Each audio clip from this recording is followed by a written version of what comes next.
What started with Tom Henderson's tweet about Rumbleverse potentially shutting down at the end of February has been made official by Rumbleverse with this tweet. We have an important announcement to share. On February 28th, 2023, Rumbleverse servers will go offline. Players who have made any purchase since launch will be eligible for a refund. We thank you so much for playing. Please see the full details on our blog. So it's official. Rumbleverse is ending. We'll touch on the blog post real quick and then talk about how this could happen, how we got to this place, and then maybe look at that open letter and see what future Rumbleverse might have. To quickly touch on the blog post mentioned in the tweet by Rumbleverse, again, the live services for Rumbleverse will go offline on Tuesday, February 28th at 10 a.m. Central. That's 11 a.m. Eastern, 8 a.m. Pacific time zones. They note that anybody who spent any money on the game in any capacity, be it Battle Pass or Brawler Bills on any platform, will be eligible for a refund, and that there will be a frequently asked questions page going up about that very soon. They also deployed one last update, the two biggest changes being Rocket having a 2-combo limit and the Edge family of moves now also having a 2-combo limit. If you haven't logged in and noticed all of these things or seen it, the entire game is now open. Everything's free. They've unlocked all the cosmetics. You can still earn title cards and stuff by completing Battle Pass levels, but every emote and accessory, costume, it's all available to you now in your locker. And they've also unlocked every single game mode. Quads, trios, duos, solos, they're all in there. I was playing them one after the other night. Lobbies seem pretty quick. Definitely still people out there, Grapple City. So it's quite the send-off, but how does this even happen? How did we get to this point? And which one of my theories from the last video is likely to be what's going on here? Without getting into the finer details, we're gonna start with how game development works. Because much like knowing how to drive a car doesn't mean you know how it works, gamers don't necessarily know how game development works, and they prove it time and time again. I'm not going to give you a one-on-one class, but basically, developers make the game. They make the thing you play. All the coding, all the artwork, all the animations, etc., etc. Publishers, on the other hand, fund and support the game's development and release through things like marketing, testing, and branding. That funding part of the last statement is likely the biggest part of the Rumbleverse shutdown, with multiple reasons at play. So remember, in this situation, Epic Games is the publisher of Rumbleverse and Iron Galaxy is the developer of Rumbleverse. Like I mentioned in the last video, there was that 2020 deal with Remedy and other companies where Epic specifically outlined the major points of the deal they had with those developers. That was 100% IP rights maintained by the developer, up to 100% of development costs paid for by Epic. Remedy did confirm that Epic did fund all of the development for one of their future games, and then a 50-50 profit share once the development costs are recuperated by Epic.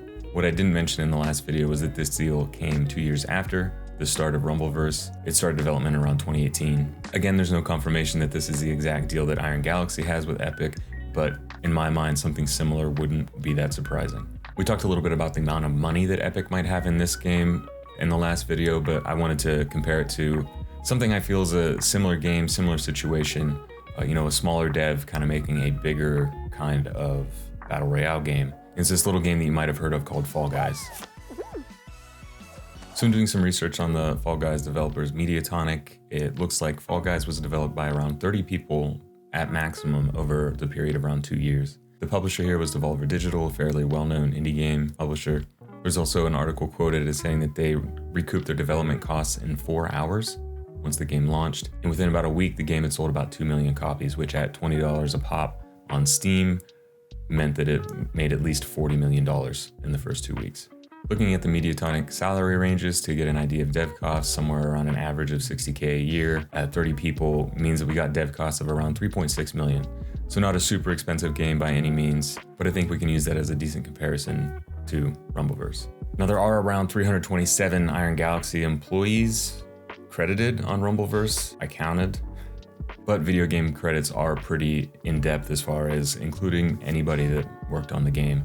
So we're not going to say that all these people were salaried for the entire development of Rumbleverse. I think that's too big of a stretch. I'm going to go off conservatively what I mentioned in the last video. If we just had 100 people at a 50K salary, it would be $5 million a year for development. And then over a 4-year span of development, that gets us, it's $20 million, but I would say the development was easily between $10 and $20 million for Rumbleverse. And I also don't think it's much of a stretch to think that Epic's investment in the game is somewhere within that range. I did see someone mention that the original release date for Rumbleverse was actually February of 2022. So now we're about a year out from that original release date.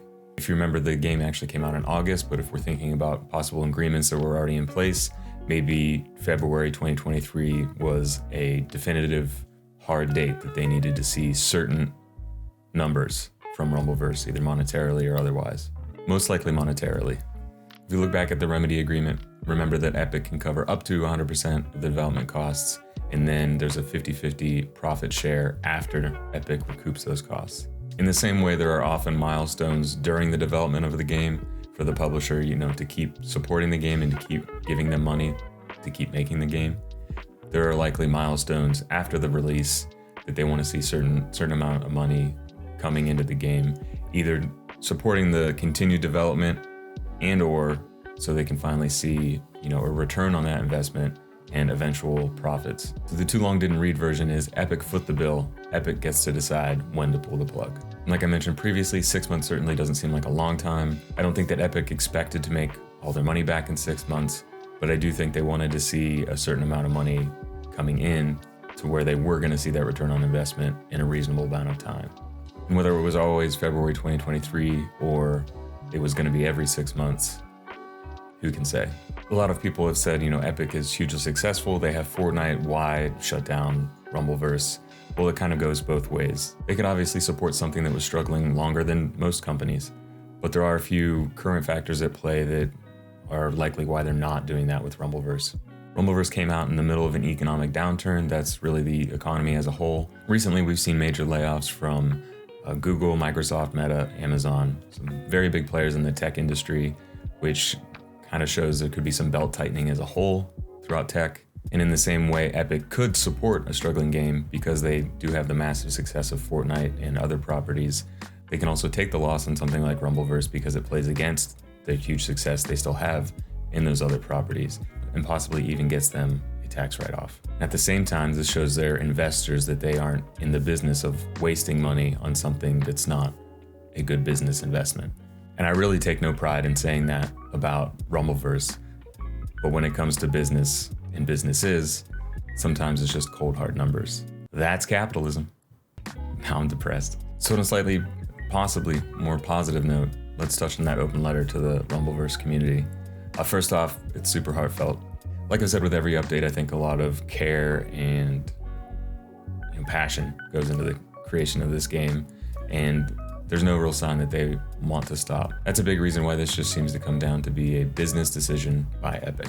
I think besides heartfelt sentiment, one of the most important paragraphs in the open letter is this one. It is our sincerest hope that this news does not mark the end of Rumbleverse. You may not yet have seen the Rumble in its final form. If we can welcome people back onto the deck of the battle barge again, we hope you'll be there, laced up, and ready to take your rightful place in the canon. A lot of people have asked, could Rumbleverse find a new publisher? What about Steam?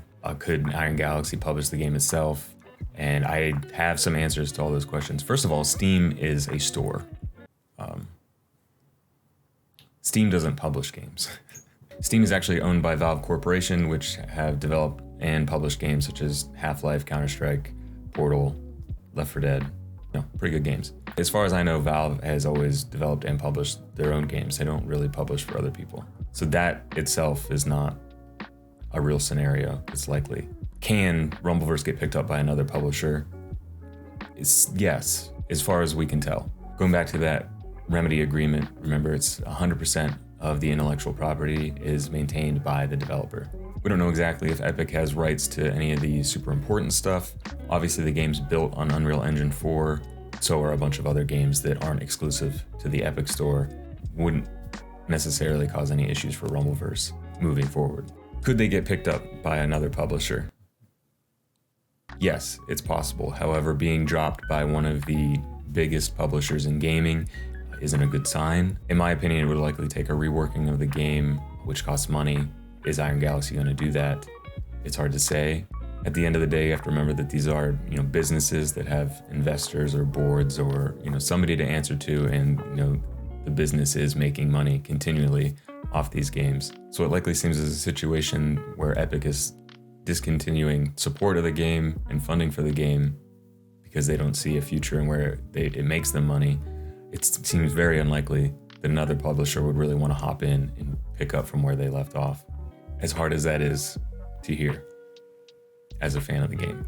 And while Iron Galaxy owns the game, and they certainly could try to rework it, maybe make a more casual friendly version, or potentially something that wasn't a battle royale. That's going to cost them money to do that at this point without a publisher, without somebody else, funding the development. So that's a risk that is on them at this point. So it's really hard to say that there will be continued development or, reworking or background work on Rumbleverse. As passionate as they seem about the game, and, obviously they hint at wanting to bring it back, maybe just letting anybody out there know that they're open to the idea. And lastly, could Iron Galaxy publish the game themselves? Yes, they probably could, but it's not very likely. Like I mentioned, continuing developing or reworking the game would likely at this point cost Iron Galaxy directly out of their own pockets, so would publishing the game themselves. And they've actually publicly stated in connection with partnering with Epic on Rumbleverse that they actually don't handle publishing for themselves anymore. They realized that it takes a very solid team to do that, and it was just not their focus and not something that they had in-house. I also think it was one of the CEOs that said that they've never laid anybody off due to monetary reasons. They have a very strong focus on being a stable place to work, and I just don't see them taking on the risk that is continued development of Rumbleverse, and especially self-publishing at this point. I wanted to break this down and kind of help fans understand how something like this happens, and where Epic's coming from, and where Iron Galaxy is at. I wish it was better news. I think it's nice to stay hopeful, but I think we should ultimately be grateful for the time we had in Capital City, get out there and have some fun for one more month, and I'd be thankful to an amazing team and hope they get to do more amazing things of their own in the future. Ultimately, I think they tried something that ended up working fairly well, but it is a bit of a niche. Fighting games are in-depth. There's a lot of mechanics there. It's not as easy as point and shoot, but I think they gave it a good effort. I look forward to seeing what the future of Rumbleverse is, one way or another, and to see what the Iron Galaxy team gets to do in the future. I was originally going to make a video of 5 things I wanted to see Rumbleverse do this year, but I think I'll do that as a follow-up to this, what I would have liked to see in the game, what I would like to see them get to do. But what about you? Do you think Epic should have given them a little more time? Do you think anybody will pick Rumbleverse up? Will we see a Rumbleverse 2? Let me know in the comments down below. But for the next month, I'll see you at Ice Cream and Billboard. Rumblers have a lot of heart, and they love to compete. But they also always look out for one another, Always. Gotta love those Rumblers.